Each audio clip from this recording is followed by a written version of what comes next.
গ্রামের সকালটা কিভাবে শুরু হয় চলেন আপনাদের সবাইকে আজকে এটাই দেখাই। হ্যালো এভরিওয়ান, আসসালামু আলাইকুম। কি অবস্থা সবাই কেমন আছেন?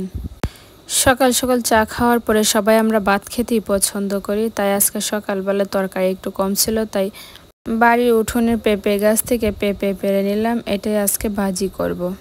আর বাড়িতে আসার পর থেকে আপনাদের সবাইকে আপডেট দিয়ে যাচ্ছিলাম যে আমাদের ক্ষেতের ডুগিগুলা কত বড় হয়েছে, সে আপডেটের আজকে শেষ পর্যায়ে। আলহামদুলিল্লাহ আজকের থেকে ডুগি তোলা শুরু হয়েছে। আজকের থেকে বাজারে বিক্রি করা শুরু। আশা করি কয়েকদিনের ভিতরে একবারে পুরো ক্ষেত খালি হয়ে যাবে। উঠোনের সামনে আম্মায় দেখি একটা মেহেন্দি পাতা গাছ লাগিয়েছে। আলহামদুলিল্লাহ মেহেন্দি পাতা গাছটা দিন দিন অনেক ভালোভাবে বড় হচ্ছে। গাছ থেকে পেঁপে পেরে এনে দেখি একটা হালকা হালকা হলুদ হয়ে গেছে আর একটা একটু কাঁচাই রয়ে গেছে। আর কয়েকটা দিন রাখলে গাছে পুরো পেকে যেত।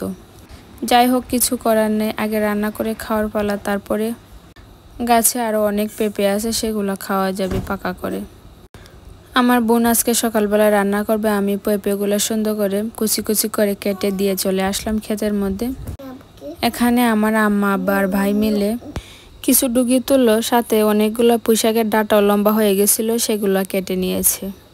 পুঁইশাকের ডাঁটাগুলো দেখতে এত সুন্দর, আমি তো পুরো অবাকই হয়ে গেছি। দেখতে লাল, তার মধ্যে পাতাগুলো আর ডাঁটাগুলো এত বড় বড় আর মোটা মোটা হয়েছে।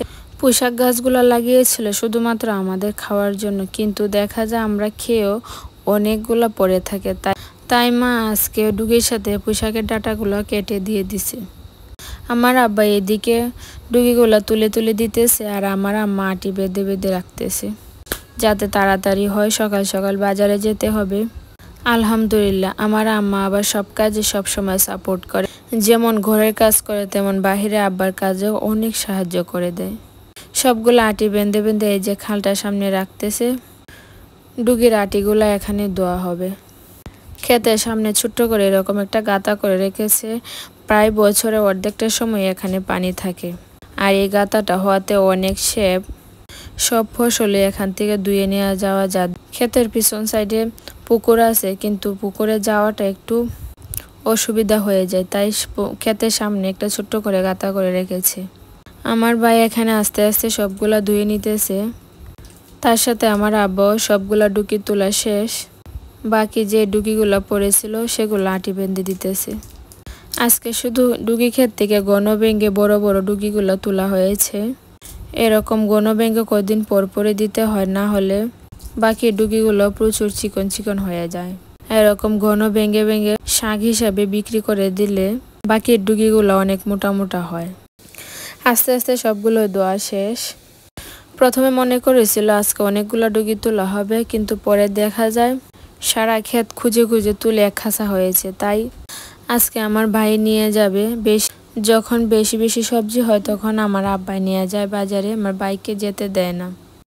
বাজারে যাওয়ার আগে ক্ষেতের পাশে কয়েক মোটা বিক্রি হয়ে গেল। এত সুন্দর সুন্দর সবজি, এত নরম নরম, খেতেও প্রচুর মজা হয়। কে না খেতে পছন্দ করবে?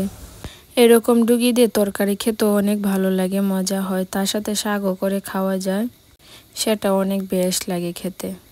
কয়েক আটি ডুগি আর এক আটি পুঁইশাক বিক্রি করা হয়ে গেল ক্ষেতের কিনারে।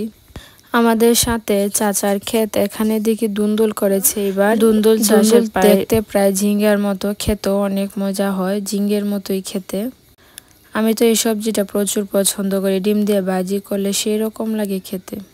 তার পাশাপাশি আরও অনেক ধরনের সবজি ক্ষেত আছে এখানে। এই যে বেগুন ক্ষেত, বেগুনও শেষ পর্যায়ে এখন। ক্ষেতের কাজ প্রায় মোটামুটি সব শেষ। এখন সবাই বাড়ি চলে যাব। ভাই খাওয়া দাওয়া করার পরে তারপরে সবগুলো বাজারে নিয়ে যাবে। আমাদের বাড়ির পাশেই বাজার, তেমন একটা বেশি দূরে না। আজকের ভিডিওটা কেমন লাগলো সবাই কমেন্ট করে জানাবেন। আল্লাহ হাফেজ।